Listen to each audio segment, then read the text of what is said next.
사랑으로 하지 않으면 아무것도 아니래요. 시작.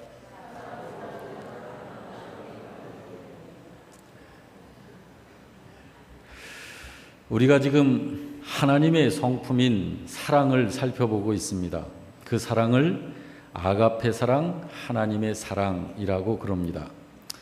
어느덧 오늘이 그 마지막 시간이 될 것 같아요.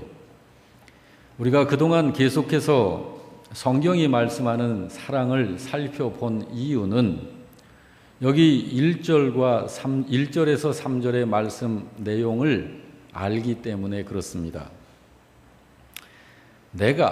우리 각자 한 사람 한 사람 내가 사람의 방언과 천사의 말을 할지라도 사랑 없으면 소리나는 구리가 일 뿐이고 울리는 꽹과리가 될 뿐이다.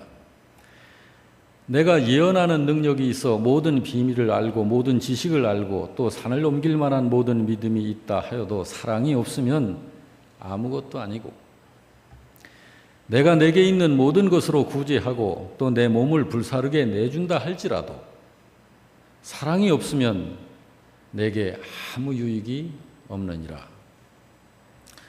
그렇기 때문에 지금 2달여 걸쳐서 하나님의 사랑을 지금 살펴보고 있습니다. 오늘 그 마지막 시간이 될 것 같은데, 여러분, 사랑에 대한 그 생각, 이 단어를 생각하면 떠오르는 선입견으로 가지고 있는 그런 사랑, 그건 세상에서 말하는 사랑이에요.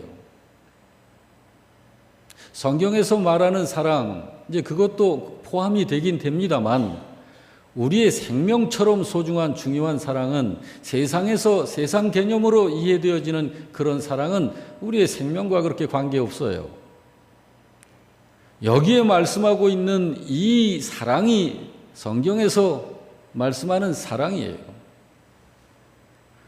오늘 살펴볼 사랑의 모습에서는 사랑은 모든 것을 믿으며 모든 것을 바라며 모든 것을 견디는 것이다 라고 말씀합니다.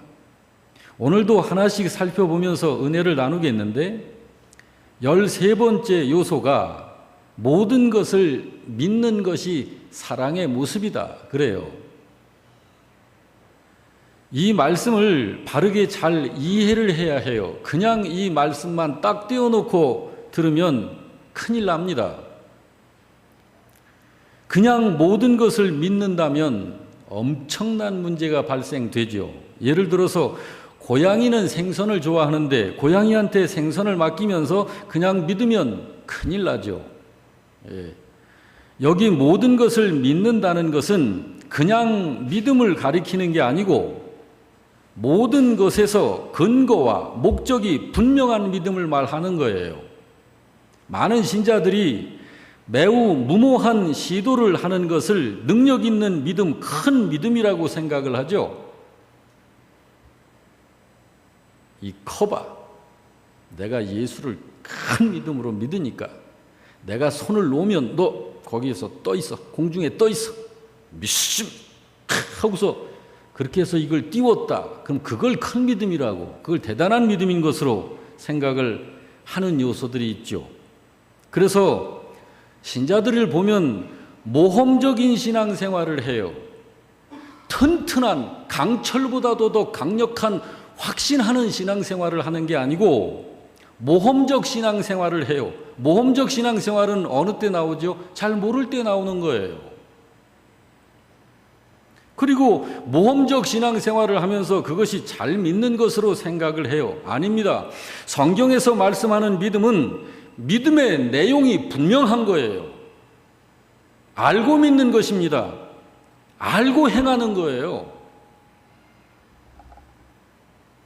제 아내가 여기에 앉아있는 이분이 저의 아내라는 확신을 갖고 분명히 알고 제가 말도 하고 행동도 할 수 있는 거예요. 제 아내에게 할 수 있는. 지구상에 74억의 인구가 살고 있지만 그 중에 절반이 여성이라고 한다면 적어도 37억이 여성인데 37억 대 1의 확률이라도 저는 확실하게 이분만이 내 아내다라고 하는 아내에게 할 수 있는 걸 할 수 있는 거예요. 우리의 믿음은 그거보다 더 분명한 거라니까요. 우리의 믿음은 확실한 거예요. 알고 믿는 것이고 알고 행하는 것이에요. 그런 것처럼 사랑도 마찬가지입니다. 성경에서 말씀하는 사랑은 어떤 것이든지 근거가 분명하고 목적이 분명한 것이에요. 사랑의 근거가 뭐지요? 하나님의 은혜입니다. 내 힘으로가 아니에요. 여러분과 제 속에, 사람 속에 무슨 사랑이 있어요? 이기적인 것밖에 없어요. 목사인 저도 마찬가지예요. 이걸 깨달으라는 거예요.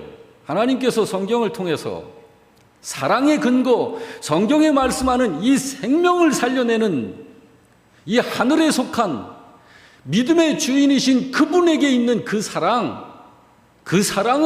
이 세상엔 없어요. 그 사랑을 예수 믿는, 예수님을 영접한 사람은 예수님과 함께 그 사랑을 소유한 거예요. 여러분과 저에게는 그 사랑이 있는 거예요. 그 사랑이 하늘에 있는 사랑입니다. 그 사랑의 근거가 바로 하나님의 은혜인 거예요. 결코 인간의 힘으로가 아닙니다. 인간의 노력이 아니에요. 우리들이 수양을 해가지고 그런 것들을 취득하고 만들어낼 수 있는 게 아니에요.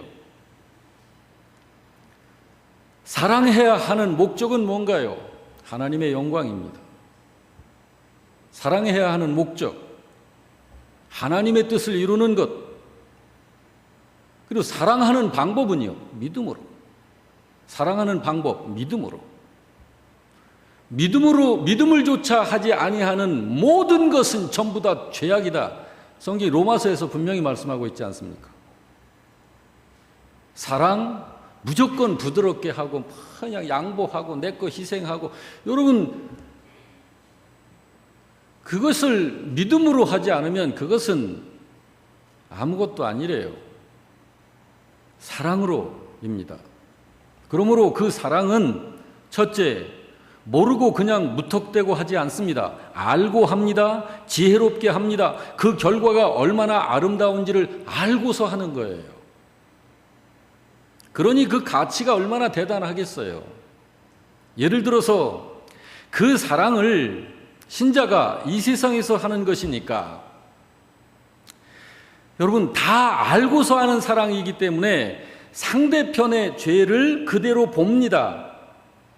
상대편의 죄를 그대로 보고서 사랑하지만 그 상대편에 있는 죄에 물들지 않습니다. 그것보다 엄청난 수억만 배 강력한 파워가 있는 거예요. 사랑은. 그 사랑은 상대편의 거짓을 다 꿰뚫어 보고 있어요. 알고 있어요. 그렇지만 사랑으로 그 상대를 대하면서 그 거짓에 먹히지 않습니다. 그러므로 믿음이 성숙한 사람은, 예수님을 닮아가는 사람은, 정말 성숙한 믿음으로 성장되어 있는 사람은 세상에게 그렇게 당하지 않습니다. 교활한 세상에 그렇게 당하지 않아요. 오히려 세상이 감당치 못할 그런 하늘의 사람으로 명성이 높아지죠. 다 알고서 그 사랑을 하기 때문에 부패했음을 그대로 봅니다. 세상이 얼마나 부패했는지를 보는 거예요. 다 알아요. 세상을 몰라서가 아니라, 세상을 몰라서 세상 속으로 파고 들어가가지고 거기서 뭘 해보려는 게 아니라 세상이 얼마나 부패했는지를 다 알아요. 그렇지만 그 속에 들어가서 강력한 이 하나님의 사랑으로 그 부패한 세상에 들어가서 사랑을 빛을 내는 거예요. 다 알고서 하는 사랑이기 때문에 절망의 모습을 그대로 바라봅니다. 그리스도 없는 세상 무슨 희망이 있어요? 희망 없잖아요. 절망입니다. 그리스도 없으면. 그 절망인 걸 다 알아요. 그렇지만 결코 세상의 그 절망에 먹히지 않는다고. 그렇기 때문에 당연히 둘째로 미루거나 형식적으로 사랑하는 그런 사랑 아닙니다. 기뻐서 해요. 자원해서 합니다. 즐겁게 합니다. 왜? 가치를 알기 때문에. 그 사랑의 가치를 알기 때문에. 열매, 승리가 그렇게 해서 되어진 것이라는 것을 알기 때문에 그 사랑을 하는 거예요. 그렇습니다. 그 사랑은 성경에 말씀하는 그 믿음으로 하나님의 말씀에 의해 모든 것을 믿습니다. 그 사랑을 예수님께서는 탕자의 아버지를 통해서 비유로 이야기해 주셨어요. 여러분, 이웃과 친척들이 탕자 아버지에게 말을 하잖아요. 이제 그만 죽은 자식으로 생각하고 정신 차려. 언제까지 그렇게 집 나간 아들 때문에 괴로워할 거야? 이제 그만 기다려. 그러나 그 아버지는 말합니다. 그 애는 반드시 돌아올 거예요. 그 애는 반드시 돌아올 거예요. 여러분, 이 탕자의 아버지의 믿음을 무엇으로 설명할래요? 믿지 않는 남편을 둔 아내의 불철주야 기도하는 그런 것이 바로 그 사랑의 모습이에요. 남편의 모습을 보면 남편이 회개하고 돌아올 가능성이 안 보여요. 그렇지만 주님과 연결되어진 그 속에서 지금 현재의 그 불가능한 남편이 반드시 돌아올 것을 믿음의 눈으로 보는 거예요. 어떤 설교가는 이렇게 말했습니다. 이 세상은 칠면조 사회 같다. 칠면조 사회. 칠면조는 그들 중에 하나가 등에 상처를 입으면 주변에 있는 다른 칠면조들이 다 덤벼들어가지고 그 상처낸 부분을 계속 쪼아댄대요. 그러면 그 상처 입은 칠면조가 살아남겠어요? 아주 고약한 녀석들이죠. 이 세상을 그렇게 표현을 했어요. 그런 것처럼 이 세상은 약한 사람들은요, 참 견디기 힘들어요. 약한 사람들 눌림받습니다. 약하고 없는 사람들 더 치고 더 눌러 더 쓰러뜨리는 것이 세상이에요. 이런 나쁜 인간성의 모습은 예수님 당시에도 마찬가지였어요. 여러분, 예수님이 육신을 입고 이 땅에 오셨을 때 얼마나 나약한 모습으로 오셨나요? 가물어 메마른 땅에 솟아오른 나약한 싹처럼 예수님을 표현했잖아요. 그 예수님에게 있어서 무슨 세상의 정치 권력자를 배경으로 해서 뭐 누가 얕보지 못하게 뭐 그렇게 했습니까? 뭐 했습니까? 뭐 아무 권력도 없고 그 예수님을 향해서 그 예수님께서 오셔서 복음을 증거하시면서 아프고 병든 자들을 얼마나 사랑으로 치유해 내셨습니까? 예수님께서. 그런데 주변에 있는 바리새인들이 뭐라고 그래요? 참남하도다. 내가 누구의 권세로 감히 이 사람을 용서하고 고치느냐? 하나님을 모독하는 놈이구나.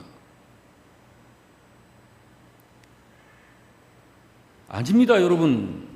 비록 그 대상이 끝끝내 돌아오지 않고 세상을 떠난다 하여도 신자는 그가 주 안에서 회개하고 돌아올 것을 생각하고 믿는 거예요.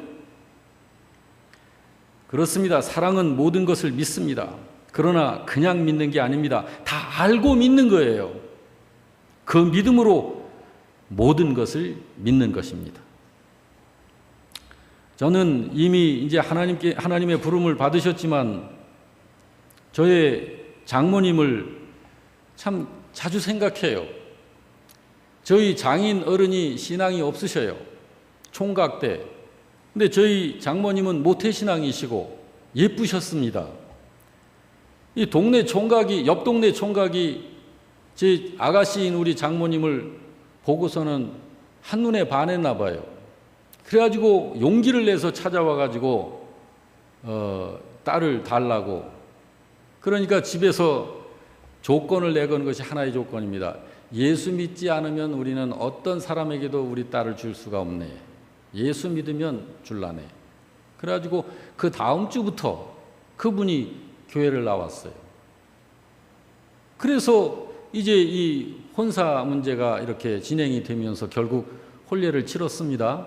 혼례를 치르고 혼례 끝난 그 주간부터 교회를 안 나오는 거예요. 그러니 우리 장모님에게는 이제 기도 제목이 생겼죠. 그래가지고 기도를 하시는데 몇 년을 하시는지 한 2, 3년 그만큼 하셨죠. 더 하셨어요. 한 10년? 그렇죠. 10년. 근데 더 하셨어요. 한 20년? 30년? 그렇죠. 더 하셨어요. 우리 결혼하고서 내려갔는데도 그때 우리 장인어른은 신앙생활 안 하셨어요. 우리들도 전도했죠. 장모님은 꾸준히 계속 기도하셨는데 우리 장인어른이 다시금 마음을 열고 주님을 그리고 교회를 발걸음을 옮기신 게 50년 만에. 근데 그 50년 동안 저희 장모님이 남편의 영혼 구원을 위해서 50년을 끊임없이 기도하신 거예요. 여러분, 이런 거 얘기하는 거예요.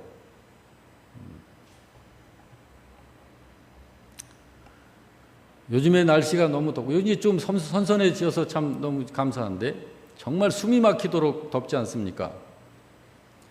여러분과 제가 경건하고 하나님을 경외하니까 우리 한번 모여가지고 합심해서 이 지붕이 터져 나갈 정도로 한번 하나님께 한 기도 제목으로 구해볼까요? 하나님, 한 일주일만 겨울 날씨 주세요. 이 여름에. 믿고 기도 한번 해봅시다. 그러면 그렇게 될까요? 그런 기도는, 그거는 안 해야 되는 기도예요. 그걸 우리는 알고 하는 거예요. 알고. 전도? 여러분, 밖에 나가서 무조건 전도하면 그 대상들이 돌아올까요? 여러분, 그 속에 사람들이 모르는 비밀들이 있는 거예요. 알고 하자고요. 알고. 14번째로, 사랑은 모든 것을 바랍니다. 모든 것을 바란다. 희망, 기대한다. 이것 역시 모든 것을 바라는 게 아니고, 그냥 모든 것을 바라는 게 아니고, 하나님의 약속과 섭리에 근거하고 있는 기대입니다. 하나님의 약속과 섭리에 근거하고 있는 바램입니다. 결코 막연한 소원이 아니에요. 성경을 보면 하나님이 사람들에게 약속을 말씀하시면서 하나님이 우리들한테 맹세로 약속을 하셔요. 그 성경에 나오잖아요. 왜 하나님이 맹세를 하실까요? 하나님이. 그 이유를 히브리서 6장 17절에서 이야기하고 있어요. 한번 같이 읽어볼까요? 하나님은 약속을 기업으로 받는 자들에게 그 뜻이 변하지 아니함을 충분히 나타내시려고 그 일을 맹세로 보증을 하신다. 하나님보다 높은 분이 어디 있어요? 하나님 외에 또 신이 어디 있어요? 없잖아요. 그런 절대자가 감히 지음받은 피조물인 우리를 상대를 하면서 무슨 맹세가 필요하겠어요? 근데 맹세를 하신다고. 그래서 오직 믿음으로 주님을 바라보는 신자에게 큰 위안을 갖게 하시려고 하나님께서 맹세를 하시는 거예요. 18절도 한번 읽어볼까요? 시작. 이는 하나님이 거짓말을 하실 수 없는 이 두 가지 변하지 못할 사실로 말미암아 앞에 있는 소망을 얻으려고 피난처를 찾은 우리에게 큰 안위를 받게 하려 하심이라. 그래서 하나님이 맹세를 하시는 거예요. 여러분, 우리에게 하신 하나님의 그 맹세가 얼마나 우리를 든든하게 해주는지 모릅니다. 하나님께서 하시는 그 맹세가 얼마나 진정으로 믿는 신자들을 든든하게 해주는지 몰라요. 그러므로 바울 사도는 언제든지 즐거워하고 언제든지 기뻐했어요. 바울 사도는 이 진리를 로마서 5장 3절 이하에서 이렇게 고백했습니다. 다 같이 읽어보죠. 다만 이뿐 아니라 우리가 환난 중에도 즐거워한다라고 그래요. 여러분, 환난 중에 있으면서 웃고 즐거워하는 사람이 어디 있어요? 이거 모자라는 사람 아니에요, 이거? 근데 왜 그러냐면 신자들이 겪는 이 환난은 그냥 환난이 아니라는 것을 아는 거예요. 3절부터 다시 볼까요? 다만, 시작. 다만 이뿐 아니라 우리가 환난 중에도 즐거워하나니 환난은 인내를, 인내는 연단을, 연단은 소망을 이루는 줄 알미로다. 그렇기 때문에 지금 환난 중에 있어도 기뻐하고 즐거워하는 거예요. 눈에서는 눈물이 줄줄 흘러요. 아프니까, 배가 고프니까, 힘드니까. 울면서도 영은 기쁜 거예요. 즐거워하는 거예요. 그렇기 때문에 지금 현재 시각적으로 환난 중에 있어도 안심하고 기뻐하는 거예요. 로마서 8장 28절에서 그걸 어떻게 말씀했어요? 사도 바울이 다 같이 우리가 알거니와 하나님을 사랑하는 자 곧 그의 뜻대로 부르심을 입은 자들에게는 모든 것이 합력하여 선을 이루느니라. 믿으시나요? 예. 여러분 묻겠습니다. 하나님 사랑하셔요? 예, 하나님 사랑하시는 분만 아멘 한번 해보세요. 하나님 사랑하시나요? 하나님을 사랑하는 자, 그 사람은 어떤 사람이라고 그래요? 여기 보니까 하나님의 뜻대로 부르심을 받은 자들이 그들이다 그러잖아요. 그런 사람들에게는 모든 것이 합력하여 딱 한 군데로만 결론이 나요. 그게 선입니다. 선.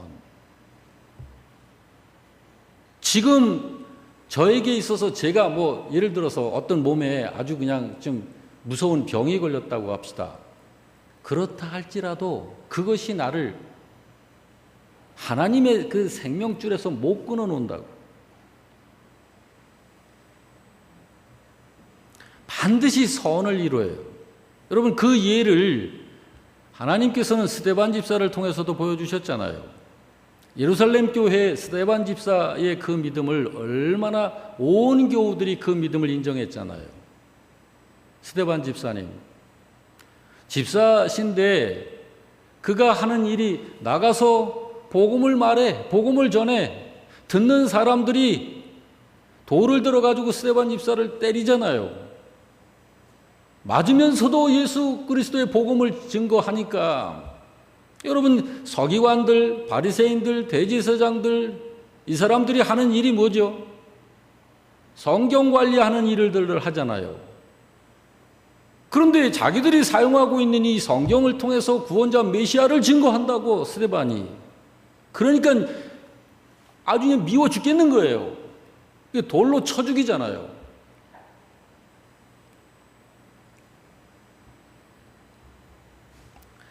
여러분, 그러면 스데반이 돌에 맞아 죽는데 예루살렘 교회에서는 이제 인간적인 생각을 해봅시다. 이런 것에서도 인간적인 생각과 하나님의 섭리적 차원에서 생각을 다 다르게 할 수 있어요. 인간적인 생각은 야, 그 교회에 진짜 큰 일꾼을 잃었네. 그러면 교회 손해죠. 보통 사람들은 그렇게 본다고요. 그렇지만 그건 하나님의 섭리였어요. 스데반 집사의 그때 돌에 맞아 순교하는 그 죽음을 주장했었던, 알려지지 않았었던 한 인물이 있었습니다. 누구죠? 바울입니다. 그 사건을 보고 그 사건을 경험하고 그리고 그런 것들을 계기를 해서 하나님께서 사도 바울을 변화시킵니다. 사도 바울이 사도 중에서도 사도라. 그가 변화되어진 다음에 하나님 앞에 자신을 헌신하기를 어떻게 헌신을 하나요? 이 소아시아 지방뿐만 아니라 전 세계, 이 지구 전체 세계를 복음화할 수 있는 발판을 사도 바울이 마련하잖아요. 스데반의 죽음 하나를 통해서. 하나님의 섭리예요. 이런 것들을 믿음의 눈으로 미리 알고 바라보기 때문에 지금 현재 환난 중에서도 즐거워하고 기뻐하는 거예요. 오늘의 환난은 내일의 소망의 성취를 가져올 것을 믿기 때문에 기대하는 거죠. 여러분, 신자가 모든 것을 믿고 바라는 그것이 성취된다는 것을 누가 보장을 할까요? 신자가 바랄 수 없는 중에 바라고 즐거워하는 마음속에 일어나는 그런 신비한 내면의 힘을 어떻게 어디서 얻을 수 있냐고요. 수양하면 얻어지나요? 로마서 5장 5절에서 바울은 이렇게 대답합니다. 다 같이 소망이 우리를 부끄럽게 하지 아니함은 우리에게 주신 성령으로 말미암아 하나님의 사랑이 우리 마음에 부은 바 됨이라고 말씀합니다. 이게 무슨 말이냐면 그게 성령으로 말미암아 우리 마음속에 부어진 하나님의 그 사랑이 믿는 신자를 그렇게 되도록 하신다는 말이에요. 그러므로 그걸 소망이라고 하는 것입니다. 그렇습니다. 오늘까지 우리가 살펴본 하나님의 그 사랑이 그렇게도 믿음 안에서 신비한 힘이 되고 능력이 되어서 나타나는 거예요.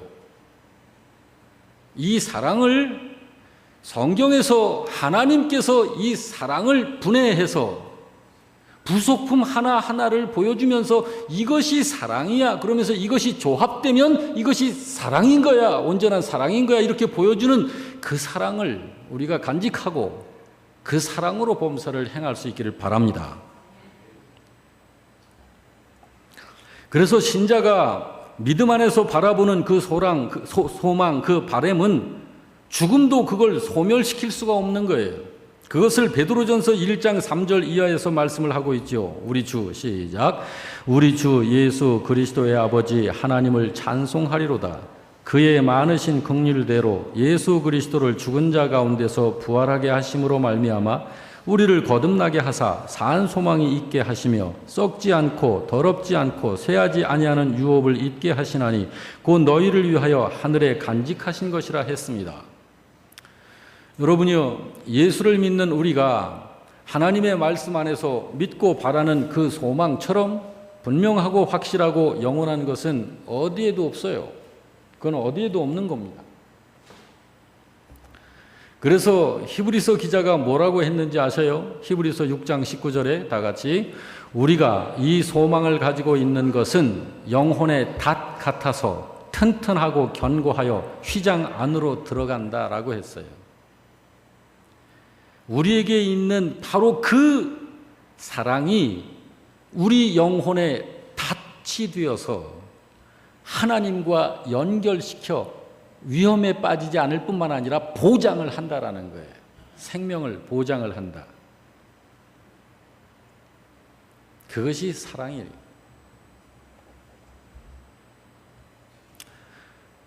이제 마지막 15번째입니다. 사랑은 모든 것을 견딘다고 그래요. 여기 견딘다는 것은 그동안 살펴본 사랑의 첫 번째 오래 참는다. 사랑은 오래 참고 그러죠. 그리고 중간쯤에 또 모든 것을 참는다 그랬죠. 이거 하나하나 다 살펴봤죠. 근데 그런 것보다 더 강력한 메시지를 담은 것이 모든 것을 견딘다는 의미입니다. 이것은 온갖 환경의 중압감 아래서도 흔들림 없이 버티고 서 있는 모습을 가리키는 거예요. 그것이 무엇과도 같으냐면 여러분 홍수로 시뻘건 흙탕물이 그 넓은 온 강을 가득 채워 무섭게 흘러내릴 때 강바닥에 주초를 두고 굳건히 서서 이 다리에 이 상판을 받치고 있는 교각을 보면 여러분 어떤 느낌이 드나요? 오른쪽 왼쪽을 봐도 시뻘건 탕류가 무섭게 흘러내려갑니다. 그런데 이 다리를 받치고 있는 이 교각을 보면은요, 그 무서운 탕류를 다 견뎌내고 있어요. 그런 것을 말하는 거예요. 여러분, 그런 사랑을 가진 사람들을 또 성경에 말씀하고 있죠. 다니엘의 세 친구들이 그 사랑을 가지고 느부갓네살 일국의 바벨론 왕을 상대한 거예요. 포로 주제. 포로지만 믿음을 가졌거든요. 다니엘서 3장 13절에서 18절 내용이 그것입니다. 어떻게 상대했는지 한번 볼까요? 같이 읽습니다.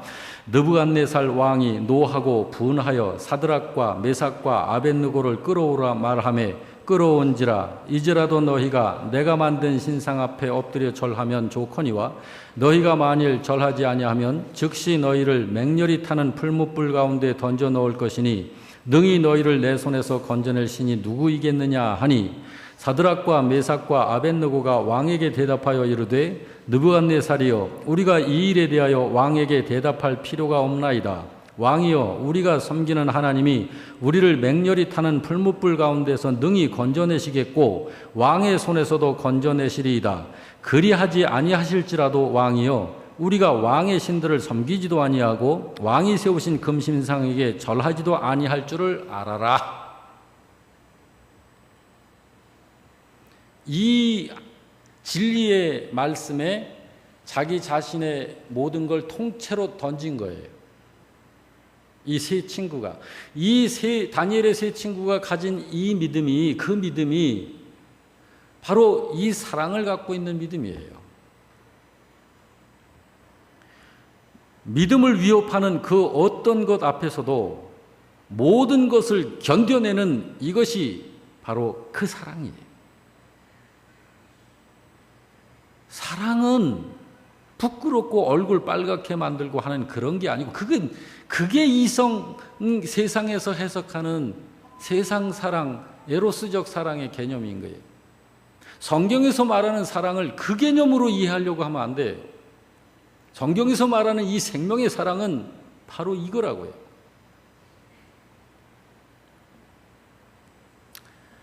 하나님이 우리를 사랑하시기 때문에 그 사랑으로 우리에게 희망을 갖게 하신 것입니다. 그리고 그 희망은 결코 헛되지 않은 것입니다. 결코 하나님이 갖게 하신 그 희망이 헛되지 않지만, 서로 그 희망이 사라진다 하여도 절대로 그 희망은 사라지지 않는 사랑이지만, 서로 그것이 사라진다 할지라도 계속해서 견디고 서 있게 하는 것이 그 사랑이다. 그게 사랑이다라는 거예요. 그러니 여러분, 사랑의 힘이 얼마나 큰 것입니까? 성경에서 사랑을 뭐라 그랬어요? 사랑은 모든 것을 견디느니라.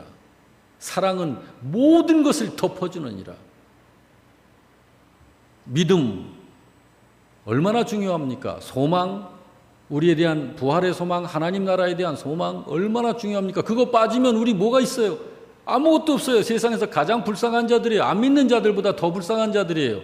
그렇게 중요하다고. 믿음이 중요하고 소망이 중요하고, 사랑, 믿음, 소망, 사랑, 이 세 가지는 언제든지 있을 것인데, 이 셋 중에 제일은 뭐다?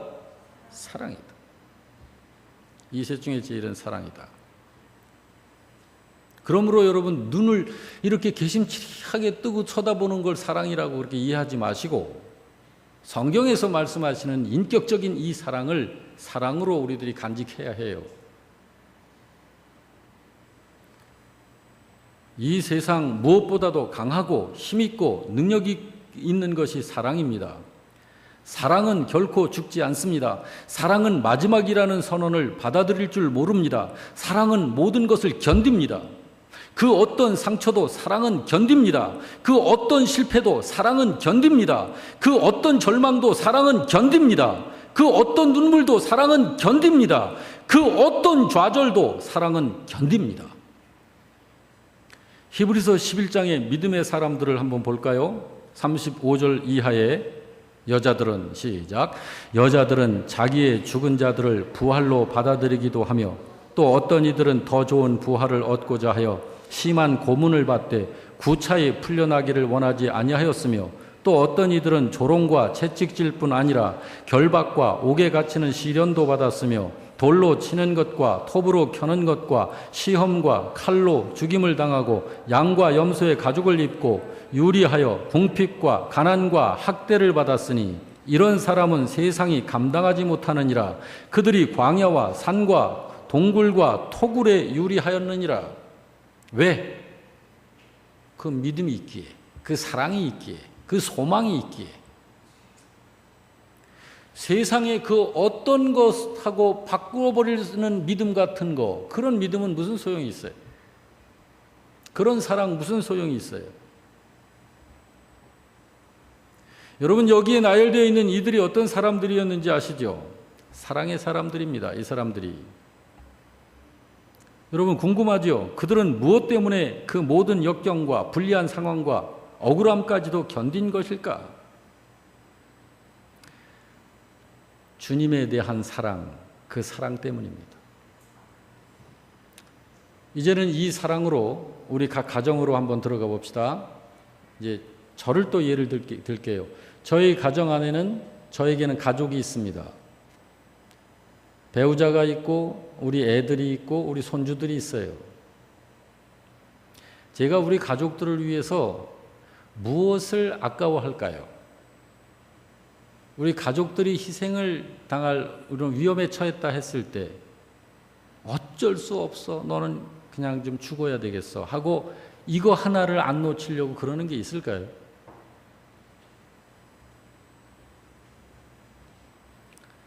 없습니다. 그게 사랑입니다. 그게 믿음 안에서 갖는 사랑입니다. 설교가 필립 브룩스는 인간을 다음과 같이 나눴어요. 셋으로 나눴는데, 하나는 피상적 낙관주의자, 그리고 염세주의자, 그리고 진정한 의미에서의 낙관주의자, 이렇게 나눴습니다. 그리고 그는 말하기를 인간은 이 세 과정을 차례로 겪는다 그랬어요. 차례로 겪는다. 다음과 같이 겪는 것입니다. 첫 단계, 사람은 모두가 어린 시절 낙관주의자로 출발을 합니다. 인생을. 그래서 마냥 즐겁기만 하고 마냥 흥미롭기만 하고 마냥 아름답기만 해요. 그러나 이것은 피상적 낙관입니다. 낙엽이 떨어져 굴러가기만 해도 그걸 보고 깔깔깔깔 웃어요. 그런 결과가 되기까지에 보이지 않는 본질은 아직은 보지 못하는 거예요. 이것이 피상적 낙관의 모습입니다. 두 번째 단계가 이제 그러다가 서서히 성장과 함께 사람은 예기치 못했던 것들을 경험하지요. 곧 실패를 경험하고 거절을 경험하고 소외를 당해보고 아픔을 경험하면서 서서히 그동안 경험했었던 세상을 이제는 싫어하고 멀리 생각하는 그런 염세주의로 변신을 하기 시작을 합니다. 수많은 사람들이 인생을 마칠 때까지 이 자리에서 살다가 인생을 마쳐요. 세상에서 뭘 바라볼 게 있어? 뭐 세상에 인생이 뭐 있냐? 이런 식으로 이제 그러면서 하루하루를 그냥 맥없이 살아요. 세 번째 단계, 이제 여길 들어가야 돼요. 그러다가 어느 날 예수님은 그리스도시라는 복음을 듣습니다. 그러면서 하나님의 사랑과 은혜를 깨닫고 예수를 구주와 주님으로 믿습니다. 그리고 다시 순간적으로 다시 낙관주의적 삶으로 돌아서요. 이제는 본질을 통해서 결과를 미리 볼 수 있는 그러한 눈이 생깁니다. 그걸 보게 되는 거예요. 굉장한 지혜가 있어요, 그런 사람들은. 여러분, 모든 사람이 이 세 단계에 도달하는 것은 아닙니다. 대부분의 사람들은 두 번째 단계에서 인생을 마감합니다. 그렇지만 세 번째 단계까지 달아오르는 사람들이 있습니다. 진정한 낙관주의자가 되는 것이에요. 어떻게 해서 그렇게 되냐고요? 하나님의 그 사랑을 알게 되면서 그렇게 변하는 거예요. 하나님의 사랑을 알게 되면서. 여러분과 저의 정체성이 뭐죠? 하나님으로 아는 거잖아요. 하나님이 우리를 지으셨잖아요. 여러분, 이 세상 떠나면 어디로 갈까요? 하나님 앞으로 갑니다. 하나님 앞에 가서 구원받은 자는 하나님 나라로, 구원받지 못한 자는 형벌의 장소로. 근데 세상 그리스도가 없는 사람들은 아주 몰라요. 평생 살아도 그거 몰라요. 인생이 뭐야 그러면 구름처럼 왔다가 구름처럼 떠돌다가 가는 게 인생이지 뭐. 그냥 나 하고 싶은 거 하다가 그냥 살면 그냥 되는 거지 뭐. 이렇게 인생을 너무 그렇게 생각해요. 그거 아닙니다. 하나님을 알게 되면서 우리는 진정한 긍정적 낙관주의자로 바뀌는 거예요. 이제 이거는 믿음 안에서 나오는 거예요. 그 사랑은요, 놀라운 역사를 이룬다는 것을 알고 믿게 합니다. 그게 뭐냐? 아까 로마서 8장 28절을 사람들이 많이 애용하는 말씀인데 이 말씀을 정말 믿음의 눈으로 봐야 해요. 그냥 내가 그냥 예수 믿으니까 모든 게 합력해서 선이 되겠지, 그게 아니라 하나님을 사랑하는 자, 곧 그의 뜻대로 부르심을 입은 자들에게는 모든 것이 합력하여 선을 이루느니라. 이건 하나님의 선언이거든요. 주님의 선언이에요. 그렇습니다, 여러분. 성경에서 말씀하는 그 사랑은 그 하나님의 사랑에 대한 신뢰, 그 사랑의 하나님께 대한 믿음, 이것이 모든 역경 속에서도 참게 만들고 견디게 만들고 바라게 하고 하는 거예요. 그런 신비한 힘이 공급되어서 내 속에서 나오게 한다니까요. 여러분, 우리들의 힘으로는요 버티질 못해요. 자꾸 주저앉죠. 근데 신비한 그 힘이 우리 속에서 나오는 거예요. 공급되는 거예요. 그래서 그 믿음 안에서 긍정적이고 안정적이고 여유 있는 그런 사람이 되는 것입니다. 이것이 바로 하나님의 그 사랑의 힘입니다. 여러분, 그동안 우리가 하나님의 사랑에 대한 신령한 비밀과 은혜를 알게 되었고 또 받았습니다. 한 2달 동안 계속해서 이 하나님의 이 사랑을 우리가 들었죠. 이제 다음 주부터는 지금 하나님 나라에 들어가 있는 우리 믿음의 선배들, 그러니까 이제 확인된 그 믿음이죠. 하나님 나라에 들어가 있는 선배들은 그들이 이 세상에 있을 때 가지고 있는 그 믿음이 성경적 믿음이라는 것이 확인되는 거죠. 자, 어떤 분이 하나님 나라에 들어갔다 안 들어갔다, 그걸 우리가 어떻게 알 수 있어요? 그러므로 성경에 기록되어 있지 않은 인물에 대해서는 우리가 그것을 그냥 참고적으로만 살펴보는 수준으로 두고, 성경에 기록된 인물 중에 확실히 하나님 나라에 들어가 있도록 있는 자로 기록되어져 있는 분들의 믿음, 그들의 믿음을 다음 주부터는 좀 살펴보려고 그래요. 앞으로도 계속해서 하나님의 이 말씀에 의한 믿음을 견고케 하고 튼튼케 하는 여러분들 되시길 주의 이름으로 축복합니다. 아멘. 오늘 말씀